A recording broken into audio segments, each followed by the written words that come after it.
ఎక్కడైనా గంజాయి దొరికితే ప్రజల దగ్గర పోలీసులు పట్టుకుంటారు అటువంటి వాళ్ళను.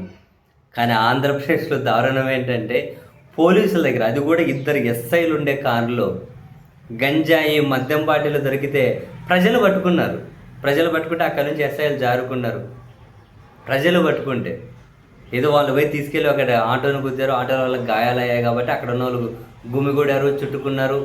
అప్పుడు ఈ తతంగం అంతా బయటపడింది. లేకపోతే బయటపడేది కాదు. ఎంత దారుణమో చూడండి. ఎస్ఐ లాంటి వాళ్ళ దగ్గరే గంజాయి దొరికితే కర్మరా బాబు నిజంగా. జగన్మోహన్ రెడ్డి గారు ఇదే అంశం మీద ట్వీట్ చేశారు.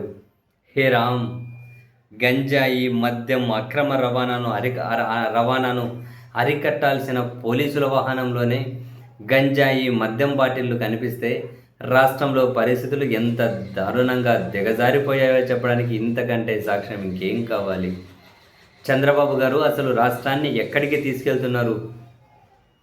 ప్రజలకు రక్షణ కల్పించాల్సిన పోలీస్ వ్యవస్థలోనే అక్రమాలను అడ్డుకోవాల్సిన యంత్రాంగంతోనే అక్రమాలు చేయిస్తుంటే, వాటిలోనే అవినీతి చోటు చేసుకుంటుంటే ప్రజలు ఎవరిని నమ్మాలి?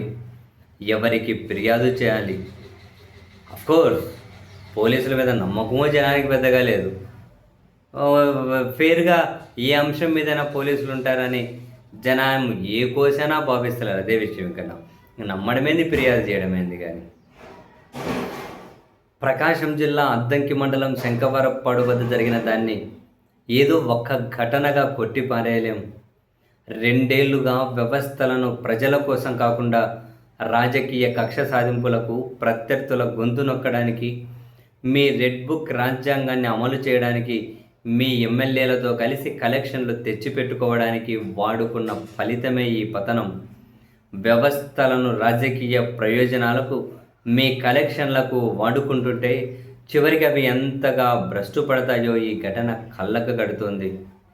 ఈ నేపథ్యంలో 2 ఎస్ఐలు ప్రయాణిస్తున్న కారు తాగిన మత్తులో ఉన్న డ్రైవర్ ఒక ఆటోను ఢీకొట్టడం, ఆటోలో ఉన్న వాళ్ళు తీవ్రంగా గాయపడడం, యాక్సిడెంట్ అయిన తర్వాత ఆ కారును చుట్టుముట్టడం, ఆ కారులో ఉన్న 2 ఎస్ఐలు మత్తులో ఉన్న పరిస్థితుల్లో ఉండడం, ఆ కారు డిక్కీలో గంజాయి, మద్యం, పోలీస్ యూనిఫామ్ దొరకడం, చివరికి అక్కడున్న ప్రజలే జర్నలిస్టులుగా మారి జరిగిన ఘటనను వీడియో తీసి వాస్తవాలను ప్రజల ముందుంచే ప్రయత్నం చేస్తే, వీడియోలు తీయొద్దు, కేసులు పెడతామని అక్కడకు చేరుకున్న మరో సిఐ బెదిరిస్తున్నారంటే మీ పాలనలో పరిస్థితి ఏ స్థాయికి చేరిందో అర్థమవుతోంది.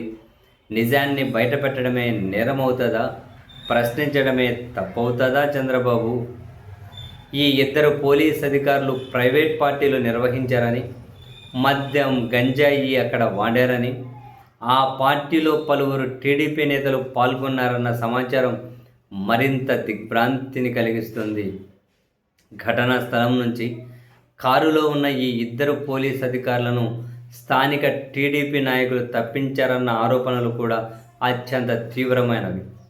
నిష్పక్షపాతంగా పనిచేయాల్సిన వ్యవస్థతో అధికార పార్టీ నాయకుల కుమ్మక్కు ఎంత లోతుకు వెళ్ళిందో ఈ ఘటన బయటపెడుతోంది. అలాంటప్పుడు రాష్ట్రంలో పోలీస్ స్టేషన్లో కేసుల నమోదు నుంచి విచారణ వరకు నిష్పక్షపాతంగా జరుగుతుంది అని ఎవరైనా ఎలా నమ్ముతారు? చంద్రబాబు గారు రోజుకు గంటల కొద్దీ పైకి నీతి కబుర్లు చెబుతూ లోపల రాజకీయ కుట్రలు, కక్ష సాధింపులతో వ్యవస్థలను విషపూరితం చేస్తే ఫలితాలు ఇలాగే ఉంటాయి. రాజకీయ ప్రత్యర్థులపై కేసులు పెట్టడం, వారిని వేధించడం మీద చూపిస్తున్న శ్రద్ధలో కనీసం కొంతైనా శాంతి భద్రతలపై, పోలీస్ వ్యవస్థ ప్రక్షాళనపై పెట్టండి. ఈ ఘటనను కూడా మీకున్న మీడియా బలంతో కప్పిపుచ్చకండి, డైవర్ట్ చేయకండి. నిష్పాక్షక విచారణ జరిపించి తప్పు చేసిన వారు ఎంతటి వారైనా చర్యలు తీసుకోండి. ఘటనను నిలదీసిన ప్రజలపై మళ్ళీ రెడ్ బుక్ ప్రయోగించడం, వీడియోలు తీసిన వారిని వేధించకుండా నిజాయితీగా వ్యవహరించండి అని చెప్పి ఆ ఎస్ఐల కారులో ఉన్న గంజాయి ఆ వీడియో కూడా పెట్టారు. జగన్మోహన్ రెడ్డి గారు అటాచ్ చేశారు తన ట్వీట్. ఎస్ఐల దగ్గర గంజాయి దొరకడమేందా?